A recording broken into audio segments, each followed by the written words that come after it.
Y 59.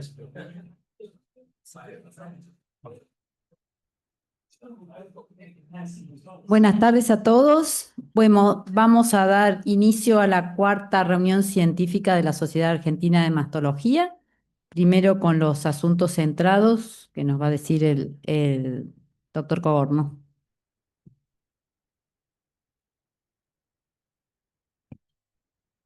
Buenas noches. Informe de Secretaría del mes de agosto.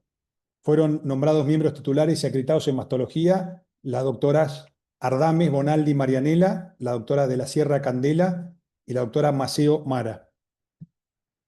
Miembros adherentes fueron nombrados la doctora Cereceto María Elena y la doctora Risi María Yelén. Recordamos nuevamente el 17º Congreso Argentino de Mastología, que se va a llevar a cabo pronto ya, 8 y 9 de septiembre, en el Hotel Hilton de Buenos Aires. Y la tercera reunión de exalumnos, que se va a llevar a cabo el miércoles 17 de septiembre, de 19 a 20 horas, modalidad virtual por Zoom. El tema que se va a tratar es estrategias quirúrgicas disponibles para reasignación de género. El invitado va a ser el doctor Eduardo Angeben y coordinado por el doctor Gustavo Hauspiel. Muchas gracias. Muchas gracias, doctor Coborno. Bueno, vamos a pasar a dar lectura al primer trabajo, que es Recurrencia del carcinoma ductal in situ, análisis multicéntrico sudamericano, que presenta la doctora Vidallé. Doctora, muchas gracias. Hola, buenas noches.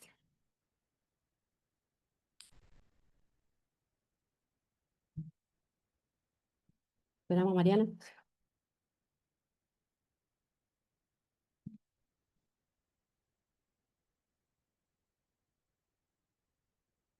Bueno, antes que nada quería agradecer a la sociedad por difundir nuestra iniciativa y a todos los autores que figuran acá, no los voy a nombrar porque somos muchos, y muchos de ellos están hoy acá con nosotros o en forma virtual.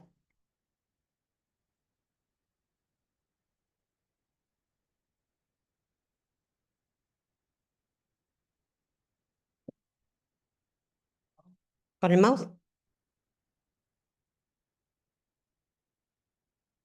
No, pero hay forma de pasarlo como si fuera una presentación. ¿Puedo probar con la flecha? Bueno, no importa, lo paso como...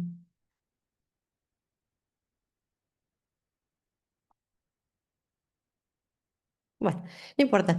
De Argentina, de este trabajo, formamos parte de Argentina, gracias a la sociedad, personas profesionales de Rosario, Santa Fe, Córdoba, Mendoza, Buenos Aires, Mar del Plata y San Luis. De Brasil, Regis Paulinelli y Cícero Urban, por todos nosotros conocidos. De Montevideo, la doctora Araujo y el doctor Arévalo.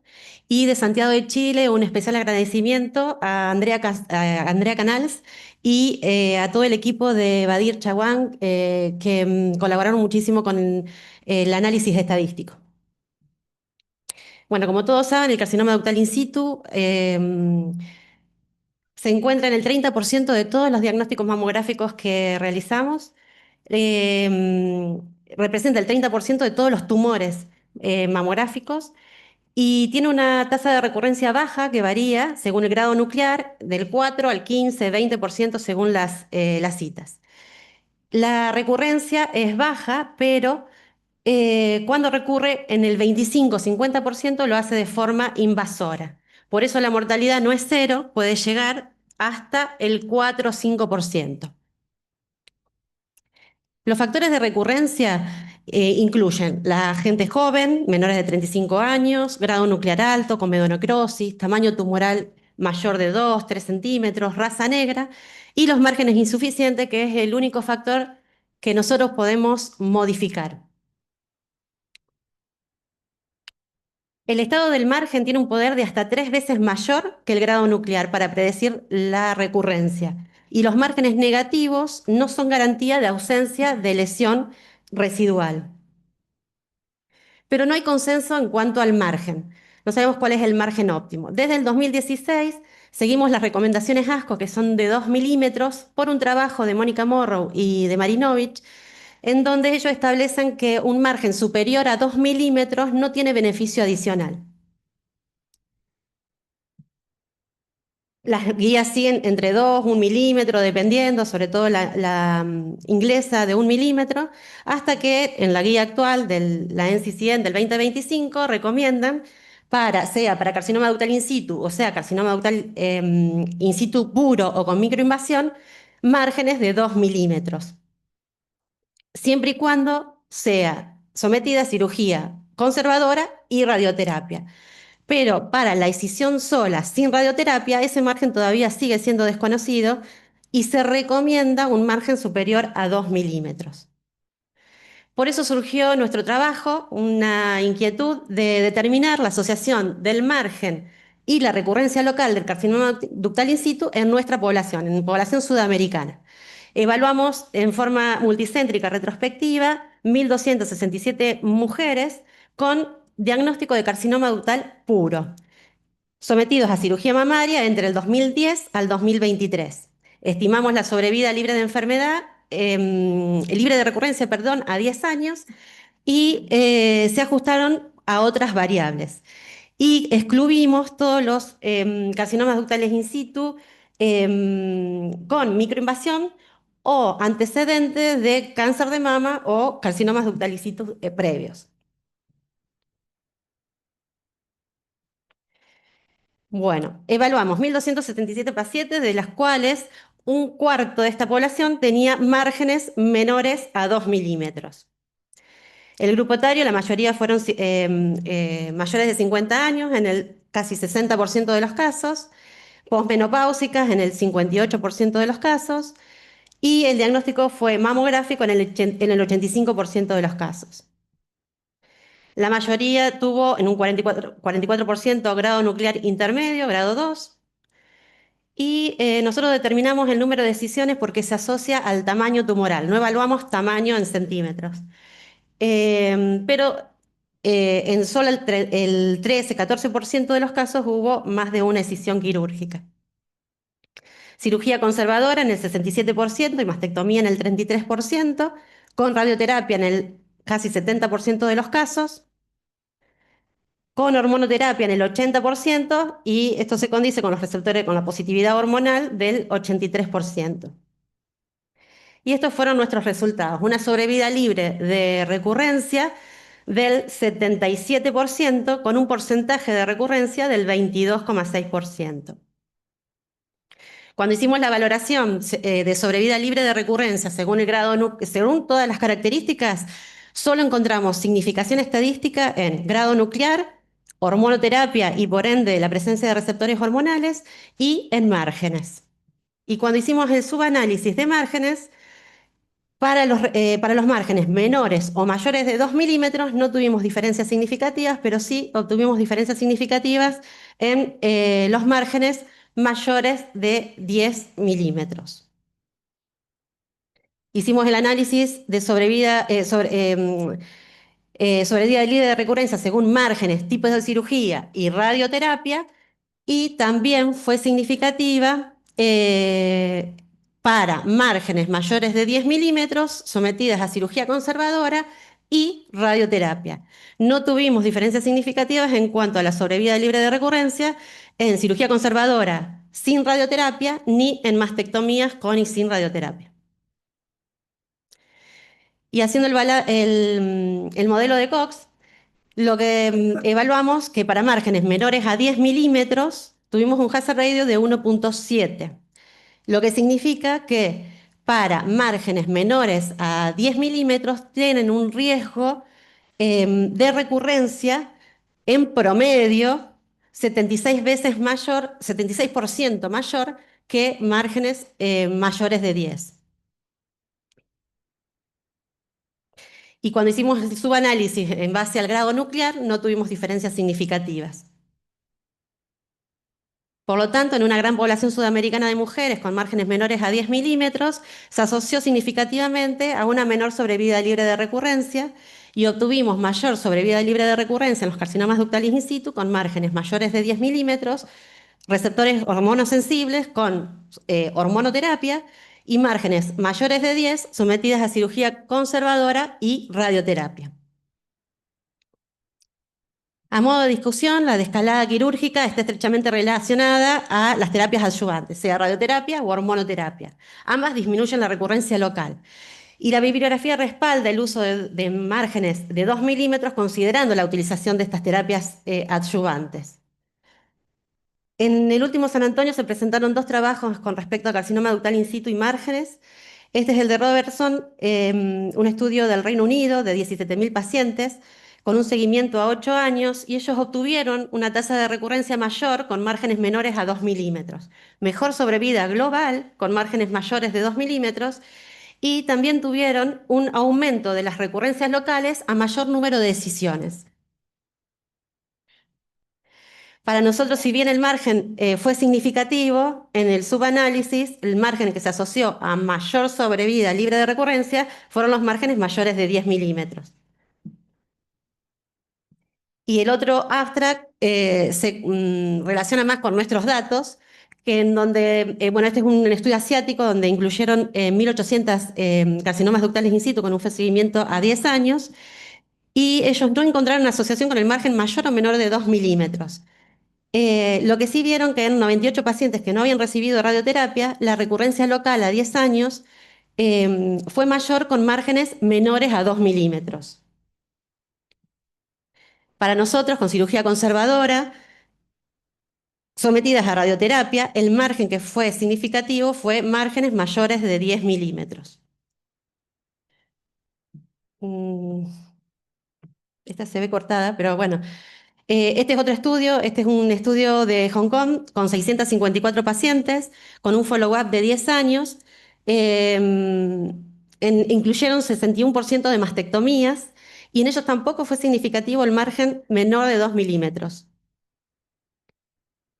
Sabemos que tanto la radioterapia disminuye un 50% el riesgo de recidiva en un carcinoma ductal in situ, pero en los trabajos de decisión sola, sin radioterapia, la heterogeneidad de la evidencia hace que no permite establecer una recomendación para márgenes. En este último metaanálisis, con 31 estudios, 40.000 pacientes, todas sometidas a radioterapia, demostraron que en realidad los márgenes disminuyen un 70% con márgenes mayores a 1 milímetro. Pero sigue sin evaluar lo mismo que los estudios anteriores de ASCO 2016, de Morrow y Marinovich, no evalúan márgenes entre 1 a 2 milímetros. O sea, no podemos establecer, porque faltan comparación entre márgenes entre 1 y 2 y mayores de 2 milímetros. Por lo tanto, la radioterapia disminuye la recurrencia local a medida que aumenta el margen, pero esto es hasta 2 milímetros. La recomendación de un mínimo de 2 milímetros se ve limitada por la falta de estudios que evalúen entre 1 a 2 milímetros y en el caso de que los márgenes de la decisión sean menores de 2 milímetros, recomiendan como una alternativa a la reescisión un bus de radioterapia. En este estudio evaluaron el tamaño del carcinoma ductal in situ y los márgenes. Y lo que vieron es que disminuye en realidad el riesgo de recurrencia en los carcinomas ductal in situ, que son menores de 2 centímetros, y con márgenes libres mayores o iguales a 2 milímetros. Nosotros, como les dije anteriormente, no medimos tamaño, creo que lo podemos estudiar y va a ser algo pendiente, pero evaluamos el número de decisiones porque se asocia al tamaño tumoral y tampoco tuvimos diferencias significativas. Y la hormonoterapia también reduce la recurrencia hasta en un 40% y hasta la microdosis de 5 miligramos. Nosotros en nuestro estudio también fue significativo en los tumores hormonosensibles que recibieron hormonoterapia, fue significativamente mejor la sobrevida libre de recurrencia. Bueno, y como para terminar, todos conocen los trials que están ongoing. Hay un 10% de los carcinomas ductales in situ que se diagnostican por screening, que se sobrediagnostican y sobretratan. Estos trials, tenemos recientemente la publicación del COMET con tan solo 2 años de seguimiento, en donde parece ser que el monitoreo activo no es inferior al tratamiento estándar. Como conclusión, en una gran población sudamericana obtuvimos una sobrevida libre de recurrencia con márgenes mayores de 10 milímetros, que la asociación diferencial del margen y la recurrencia en base a los tratamientos adyuvantes como la hormonoterapia y la radioterapia demuestra la complejidad de comprender los factores de riesgo de recurrencia del carcinoma ductal in situ.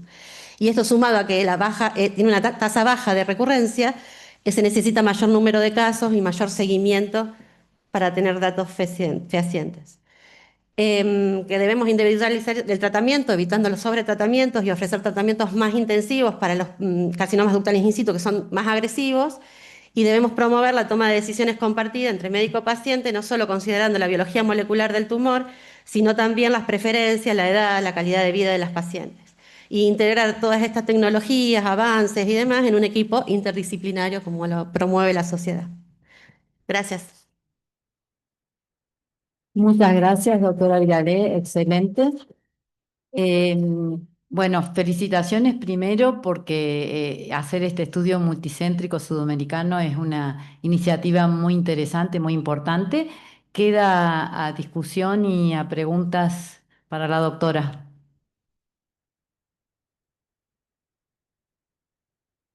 Bueno, si Yo nadie... sé que los datos no son muy alentadores, pero bueno, es lo que tenemos y me parece que está buenísimo empezar a estudiar y ver lo que hacemos y nuestros resultados y incentivar al registro del RCM, que por más que sea alguna plataforma, a lo mejor falta modificar o completar, creo que se pueden hacer grandes trabajos desde Argentina y Sudamérica. Perfecto.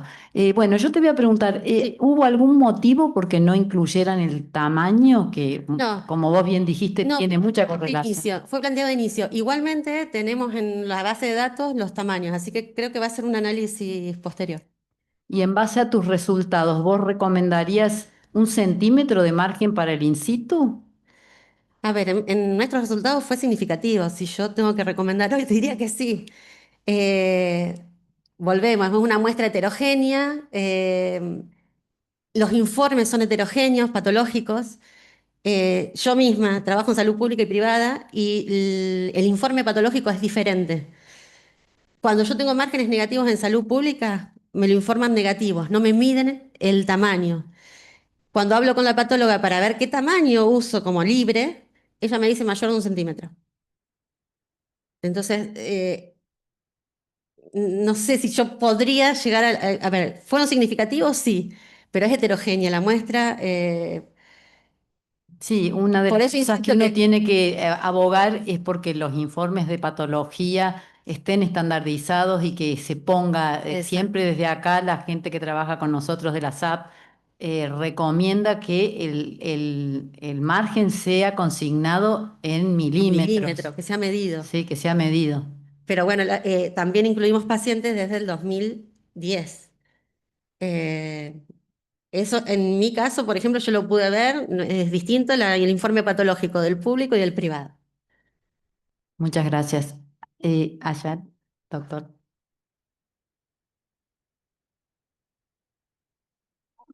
Hola, primero te felicito Gracias. y te quiero hacer una sola pregunta.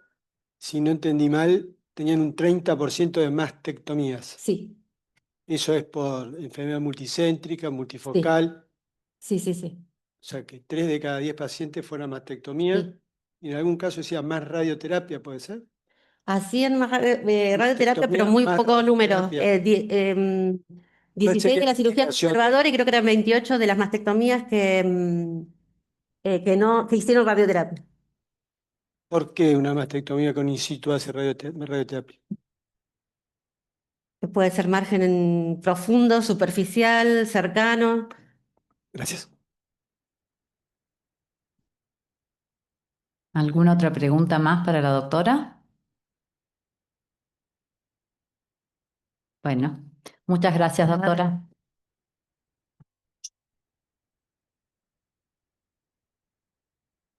Bueno, seguimos ahora con el trabajo titulado Variables clínico-patológicas y resultados en pacientes menores de 40 años con cáncer de mama, análisis comparativo con población de premenopáusicas de mayor edad del Hospital Fernández, que presenta la doctora Casado. Muchas gracias. Gracias. Bueno, buenas tardes. Mi nombre es María Agustina Casado, soy residente de segundo año de la residencia posbásica de mastología del Hospital Fernández y voy a presentar el trabajo titulado Variables clínico-patológicas y resultados en pacientes menores de cáncer, menores de 40 años con cáncer de mama, análisis comparativo con población de premenopáusicas de mayor edad. Bueno, para recordar, el cáncer de mama en la mujer joven, a los efectos de este análisis, es aquel que se presenta en las menores de 40 años. Representa a lo largo de la bibliografía entre el 7 a 10% de los casos y diversos estudios señalan un aumento de su incidencia. Suele presentarse con fenotipos biológicamente más agresivos y peor desenlace clínico con respecto a las pacientes de mayor edad. Dentro de los factores de mal pronóstico, se mencionan el alto grado histológico, el alto índice de proliferación, la negatividad de los receptores hormonales, el mayor tamaño tumoral y la invasión linfovascular positiva y compromiso regional linfático. Si la edad joven en sí misma es un factor pronóstico independiente de supervivencia, sigue siendo aún un tema de controversia. A los objetivos de este trabajo analizamos las variables clínico-patológicas en el grupo de mujeres jóvenes menores de 40 años con cáncer de mama y las comparamos con la de la población de mujeres premenopáusicas mayores de 40 años. Determinamos tasas de recurrencia locorregional y a distancia y evaluamos indicadores de supervivencia. También determinamos si la edad menor de 40 años era un factor pronóstico independiente de supervivencia en pacientes premenopáusicas con cáncer de mama. Realizamos un estudio observacional analítico de tipo cohorte retrospectiva. Se recolectaron los datos de historias clínicas de 1.615 pacientes diagnosticadas y tratadas por cáncer de mama en nuestro hospital desde el año 2005 al año 2019 inclusive. Incluimos pacientes de sexo femenino, premenopáusicas, menores de 50 años, con carcinoma invasor de mama con estadios 1 a 3. Excluimos pacientes embarazadas, estadios 4 de inicio, carcinomas in situ y otros carcinomas mamarios no epiteliales y pacientes que no fueron intervenidas en nuestro centro. De esta manera, la muestra quedó conformada por 328 pacientes. Las dividimos en el primer grupo, en mujeres de 40 a 49 años, con 227 pacientes, y en el grupo 2, mujeres menores de 40 años, 101 pacientes. Con respecto a las definiciones, utilizamos la recurrencia a distancia como evidencia de carcinoma que ocurre en sitios diferentes de la mama o ganglios regionales, y la recurrencia locorregional ipsilateral al carcinoma que recurre después del tratamiento conservador en el parénquima y o la piel de la mama ipsilateral o la pared torácica, con o sin evidencia clínica o radiológica de recurrencia regional. Utilizamos como el tiempo libre de recurrencia locorregional ipsilateral, LRR o Local Regional Recurrence, como el tiempo transcurrido entre el inicio del tratamiento y el primer evento de la nueva enfermedad en la mama ipsilateral, con o sin compromiso de áreas regionales. Con respecto a la supervivencia libre de enfermedad a distancia, DDFS o Distant Disease Pre-Survival, la definimos como el tiempo transcurrido entre el inicio del tratamiento y la primera evidencia clínica como signo o síntoma de enfermedad a distancia en cualquier parte del cuerpo en sitios diferentes de la mama o axila homolateral y o muerte por cáncer de mama y o por cualquier otra causa. Y la supervivencia libre de recurrencia, o RFS, como Recurrence Free Survival, el tiempo transcurrido desde el inicio del tratamiento y la primera evidencia de enfermedad locorregional homolateral, contralateral, sistémica y o muerte por cáncer de mama y por cualquier otra causa. Comparamos ambas poblaciones, se analizaron las características de presentación clínica, anátomos patológicas, tratamiento, recurrencia y mortalidad. Estudiamos las variables de edad al diagnóstico, paridad, antecedentes heredofamiliares, forma de presentación clínica, tamaño tumoral, estado axilar clínico, grado histológico, invasión linfovascular, subtipo tumoral, tratamiento realizado, ya sea cirugía primaria o en adyuvancia, y quimioterapia, hormonoterapia y radioterapia adyuvantes. Se registraron las recurrencias locorregionales a distancia, el tiempo libre de recurrencia locorregional y la supervivencia libre de enfermedad a distancia y libre de recurrencia. Para el análisis estadístico, utilizamos el programa Stata 14.0. Las variables cualitativas fueron expresadas como n y porcentaje y comparadas con test de chi cuadrado o test exacto de Fisher según correspondiera. En relación a las variables cuantitativas, fueron expresadas como media y desvío estándar o mediana y rango intercuartil, y comparadas con el test de Student o de Wilcoxon. Para el análisis de la edad como factor pronóstico independiente, utilizamos el análisis de riesgo proporcional de Cox en un modelo de regresión multivariada ajustada por subtipo molecular, neoadjuvancia, estado axilar, tamaño tumoral, invasión linfovascular y grado histológico.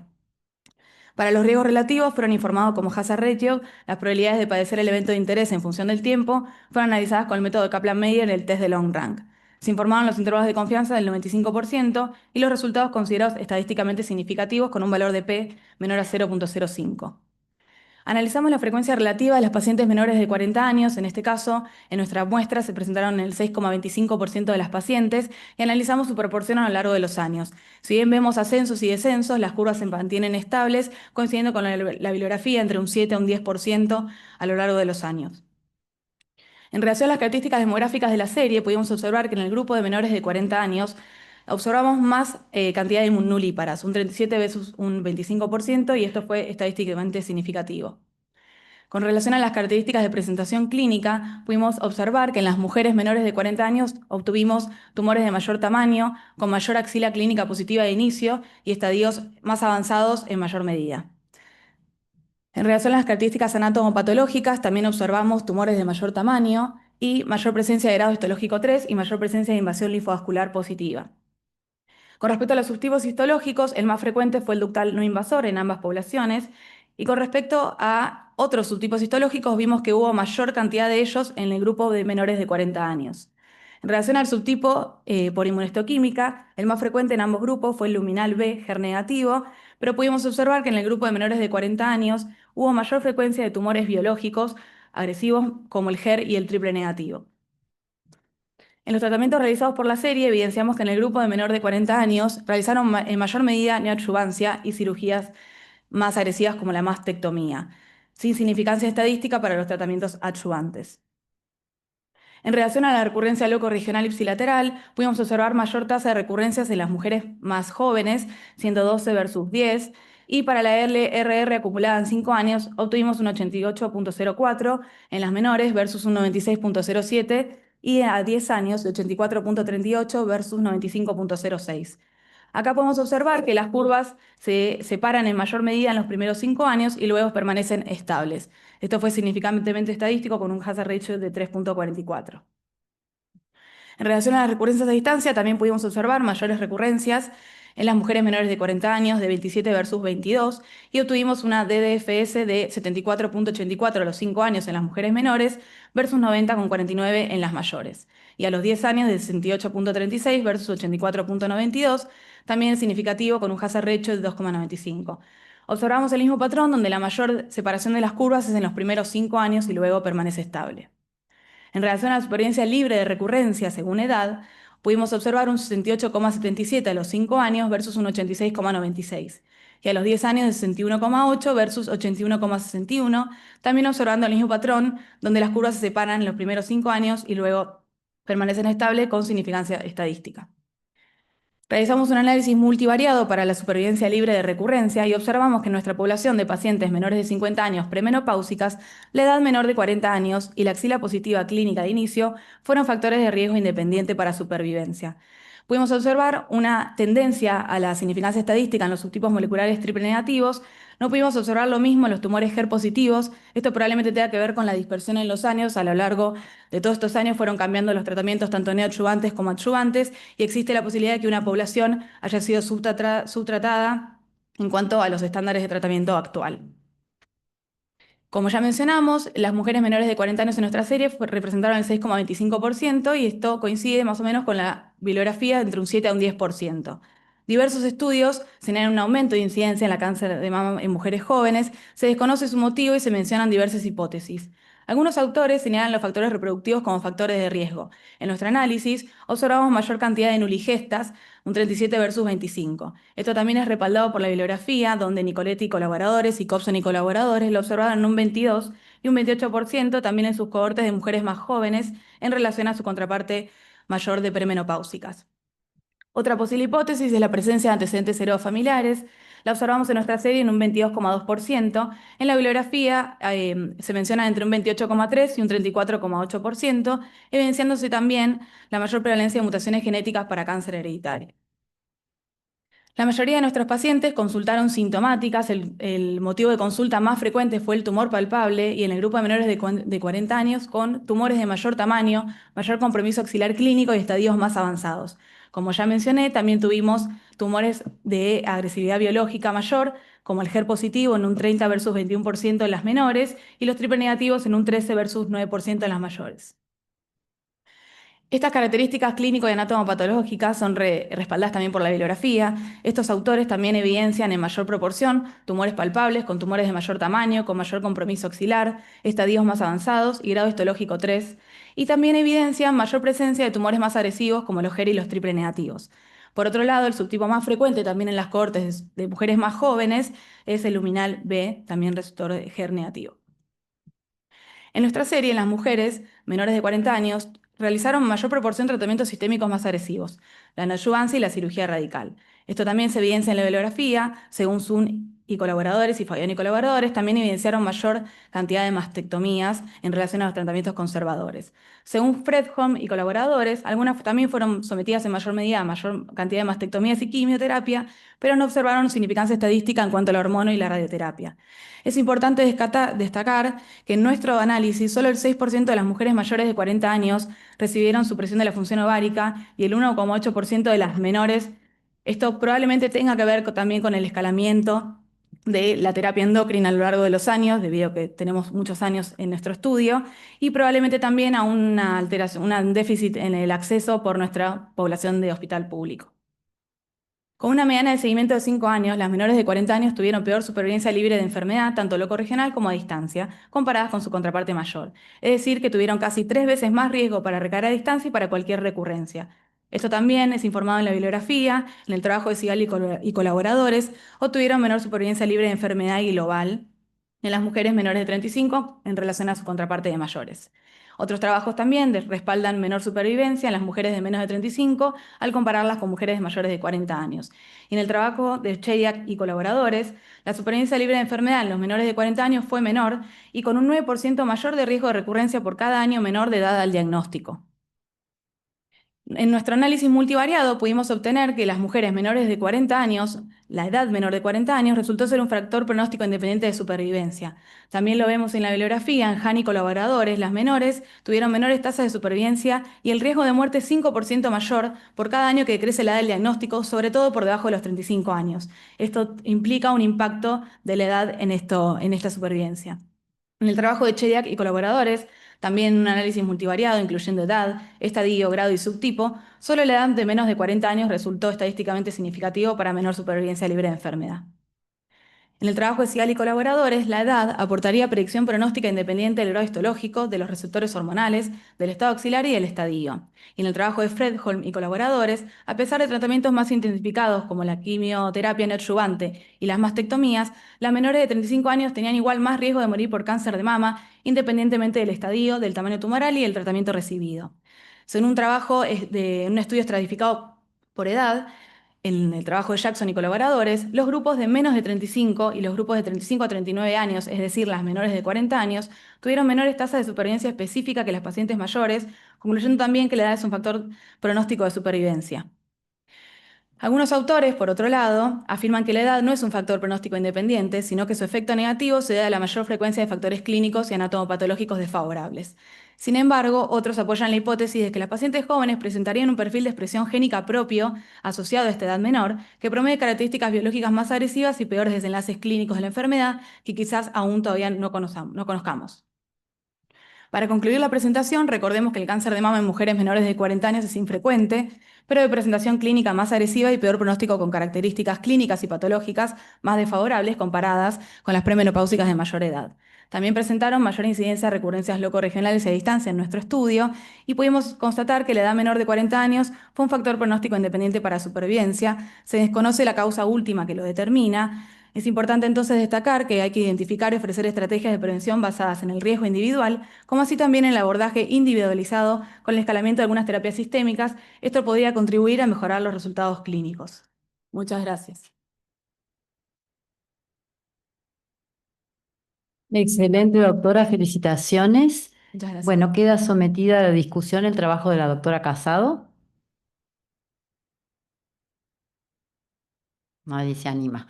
Bueno, yo te voy a preguntar, si bien es una serie de varios años y tenemos las dificultades que tenemos en los hospitales públicos, vos hablaste de un 22% de mujeres que tenían antecedentes familiares de cáncer de mama. sé que ustedes tienen a la doctora Giselle Pizarro que hace el asesoramiento genético, ¿pudieron acceder, aunque sea a través de la industria, a testeos genéticos en algunas de estas pacientes, por lo menos las más nuevitas de la serie? Sí, en estas pacientes no. Del 2005 al 2019 no podíamos acceder a los testeos, sí lo pudimos hacer después. Así que en este caso solamente es la presencia de antecedentes, no pudimos constatar que haya testeo de mutaciones. Así que sí, justo en esta cohorte de tantos años no pudimos. Muchas gracias. ¿Alguna pregunta más para la doctora? Bueno, Bueno, felicitaciones, doctora. gracias.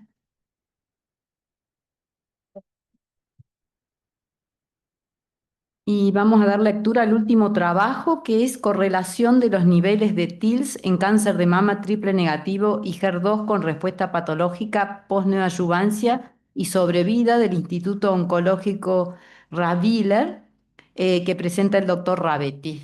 Muchas gracias, doctor. No, gracias.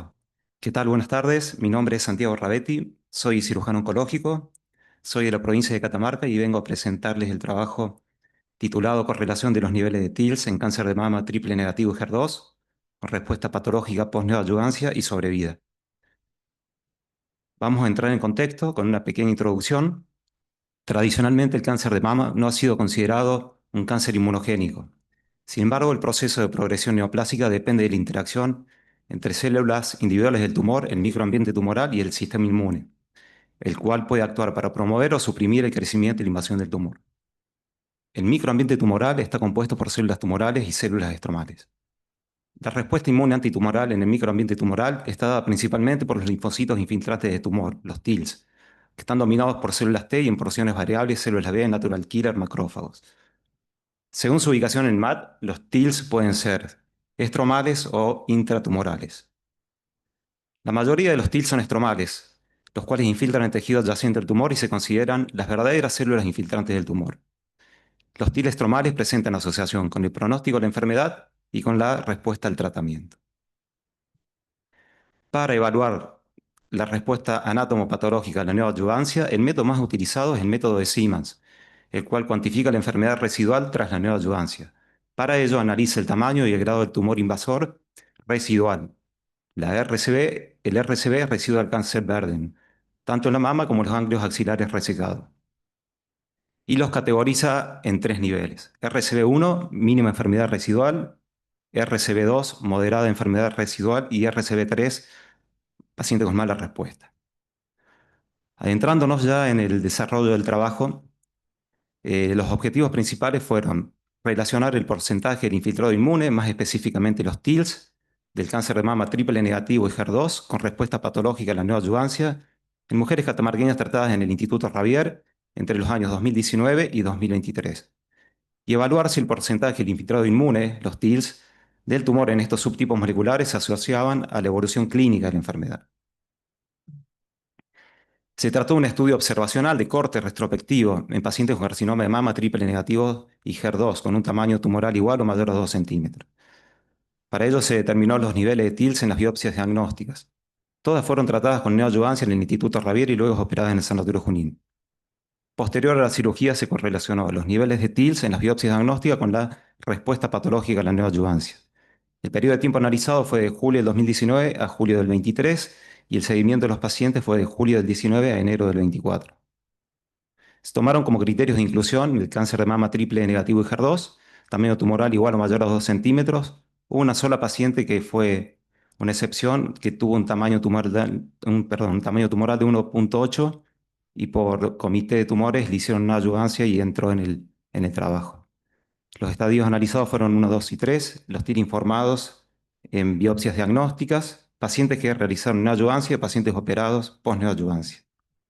Criterios de exclusión: cáncer de mama luminal, cáncer de mama triple negativo y HER2 con un tamaño tumoral menor a 2 centímetros.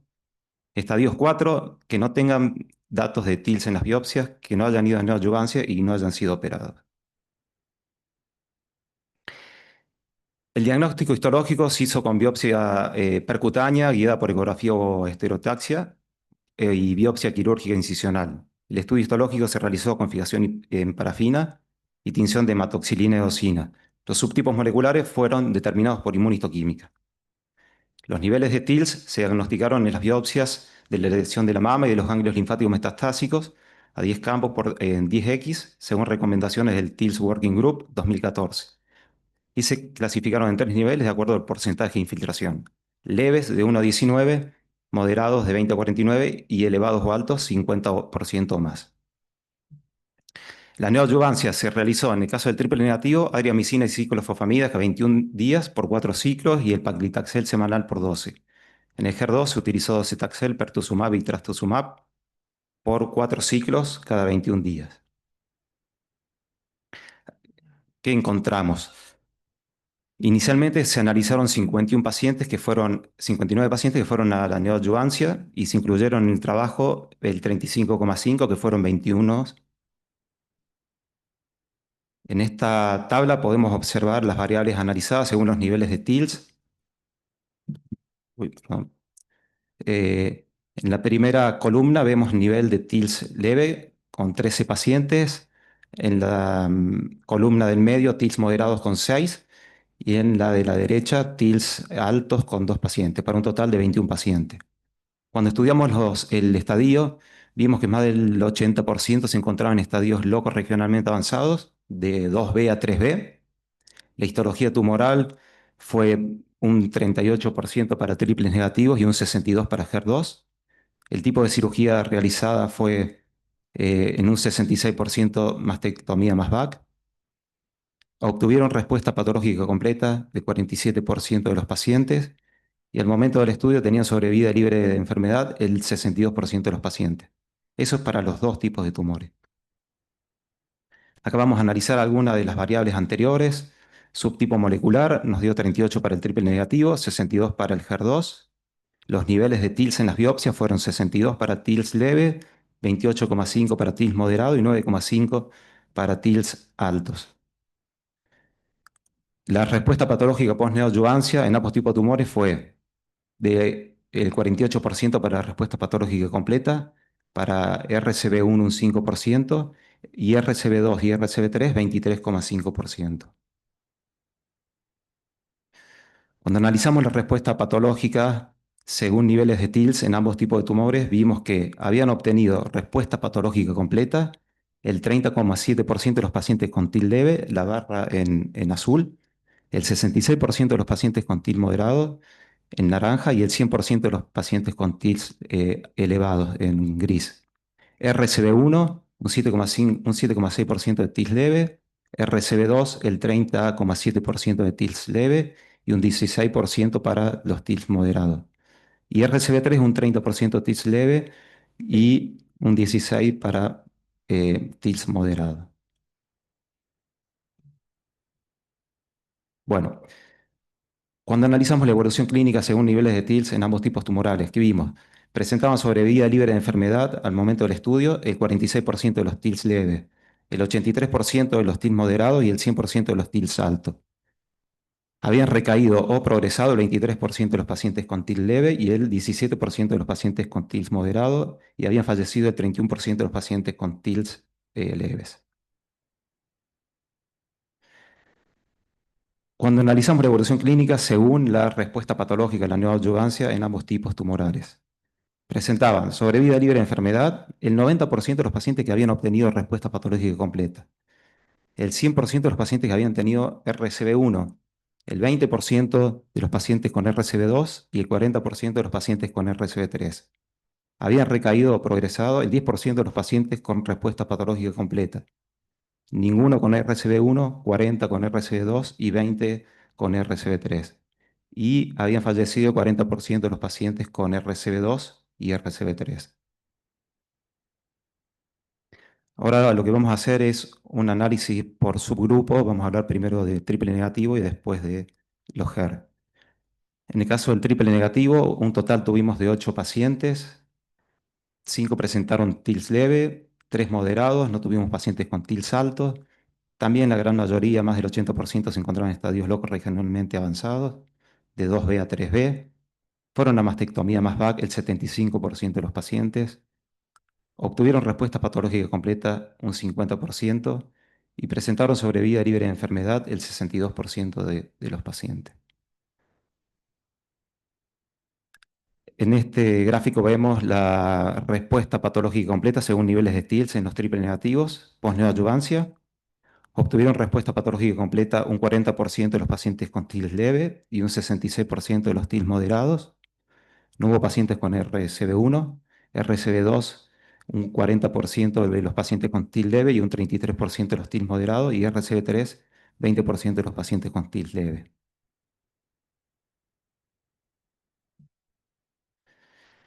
Cuando analizamos la evolución clínica según niveles de TILS en los triple negativos, presentaban sobrevida libre de enfermedad al momento de hacer el estudio el 60% de los pacientes con TILS leve, el 66% de los pacientes con TILS moderado, recayeron o progresaron el 33% de los pacientes con TIL moderado y fallecieron el 40% de los TILs leves.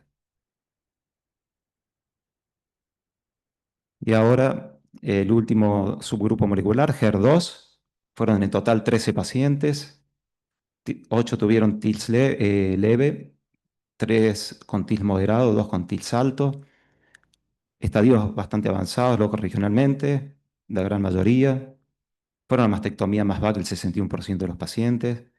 Habían obtenido respuesta patológica completa post-neoadyuvancia el 53% y presentaban sobrevida libre de enfermedad el 69% de los pacientes. ¿Qué pasó cuando analizamos la respuesta patológica según los niveles de TILS? Obtuvieron respuesta patológica completa el 25% de los pacientes con TIL leve y el 100% de los pacientes con TILs elevados y TILs moderados. Obtuvieron RCB1 el 12% de los pacientes con TIL leve, RCB2 el 25% de los pacientes con TIL leve y RCB3 el 37%.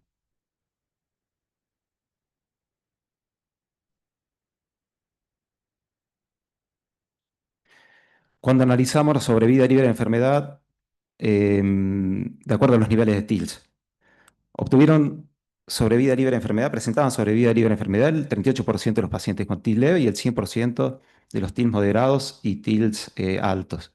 Recayeron o progresaron el 38% de los pacientes con TIL leve y fallecieron el 24% de los pacientes con TILs leve. Bien, bueno, vamos a entrar en la discusión. Cuando nosotros analizamos los niveles de TIL en ambos subtipos moleculares, nuestro trabajo mostró un 9,5% de TILs alto y tomamos como punto de corte 50% más de infiltración. Cuando lo comparamos con estudios internacionales como Lloyd y colaboradores, lo obtuvo 5,4%. Y si bien utilizó el mismo punto de corte, en su estudio también había incluido pacientes luminales, lo que puede haber sido causa de su número más bajo. A nivel nacional, el estudio de Calvo-Melissa, en el cual analiza los TILs como factor predictivo y pronóstico en el cáncer de mama triple negativo y HER2, obtuvo porcentajes de TILs elevados del 22% comparable a los de Denker.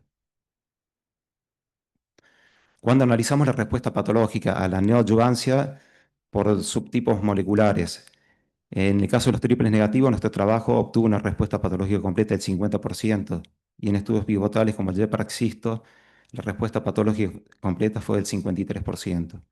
En el caso del HER2, nuestro trabajo mostró una respuesta patológica completa del 54% y el NeoFer una respuesta completa del 45,8%.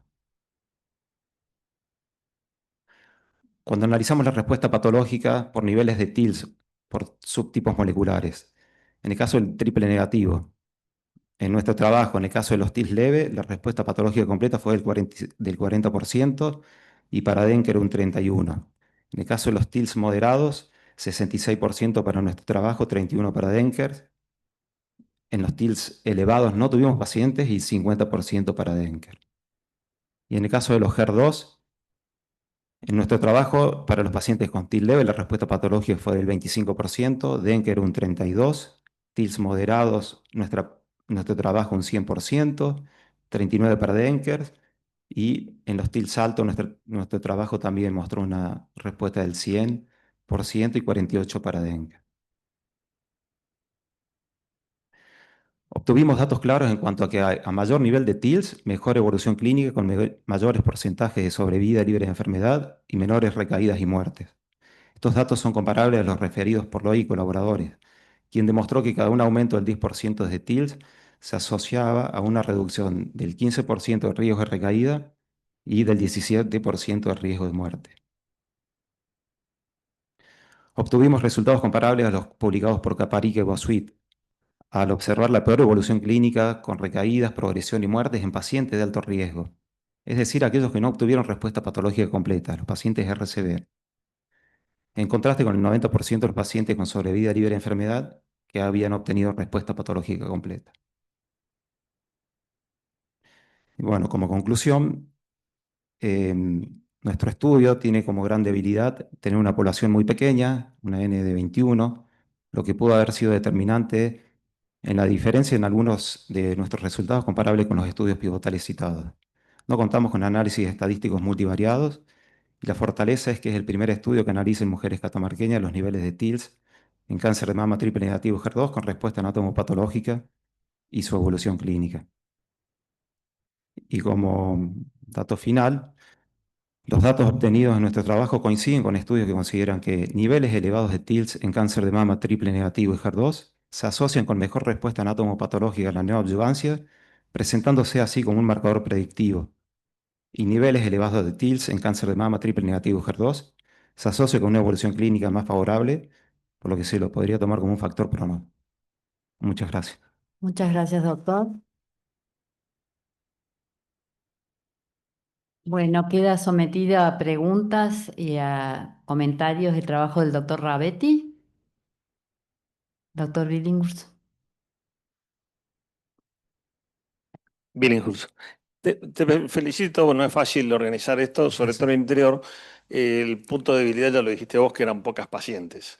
Y quedó clarísimo, por todo lo que pusiste, que menos TILS le va peor que a los que tienen más TILS. Sí. Ahora, y recién en el último diapositivo pusiste que el factor pronóstico también se puede determinar por esto, pero desde el punto de vista del tratamiento, ¿se cambia algo? ¿Yo cambio mi conducta cuando veo al paciente hacerle algo por los TILS o es solo informativo? Yo creo que no cambia actualmente el tratamiento. Sí, hay que tomarlo porque ya está claro que tiene un valor predictivo y pronóstico importante. Entonces, a la hora de iniciar un tratamiento hay que estar más atento con algunos pacientes, por ejemplo, pacientes con TIL leve que no hagan una progresión intratratamiento o pensar una vez que finalizan o que se operan, que por ahí puedan llegar a tener una escalada en el tratamiento posterior. Pero no creo que cambien ahora una neoadyuvancia. Por ahí sí son importantes con la inmunoterapia, sobre todo en los triple negativos que son más inmunogénicos, ¿no? Está bien, como Bueno, decimos, sirve para que estemos más atentos, alerta. me parece que Pero sí. no cambia conducta de No, no creo que sean posterior. tan determinantes para decir. Creo que Gracias. la bibliografía tampoco lo respalda eso todavía. ¿Alguna otra pregunta del público? Bueno, yo quería hacerte un comentario. Vos bien lo discutís y lo pones en tus conclusiones. Sí, Lo que podemos ver es la relación con la respuesta patológica completa de los TILs, pero al no hacer un análisis multivariable, no podés concluir que eso se asocia con el pronóstico como factor independiente, los TILs, claro. porque probablemente esas les fue mejor porque también eran las que Sí, mejor respuesta patológica tenían. Me parece que no pudiendo hacer un análisis multivariado, es como que no podés concluir que la evolución está impactada por claro. el porcentaje de TIL. No, no, eso yo lo dejé claro en la última diapositiva. Puse, nuestros datos coinciden con los datos que están avalando eso. Nuestro trabajo no avala. Es algo como para nosotros tener una referencia, pero no podemos hacer una inferencia estadística porque no hicimos nada estadístico, más que algún porcentaje y comparar. Pero no estamos eh, certificando nada. Gracias. ¿Alguna pregunta más? Bueno, muchas gracias, Muchas doctor. gracias.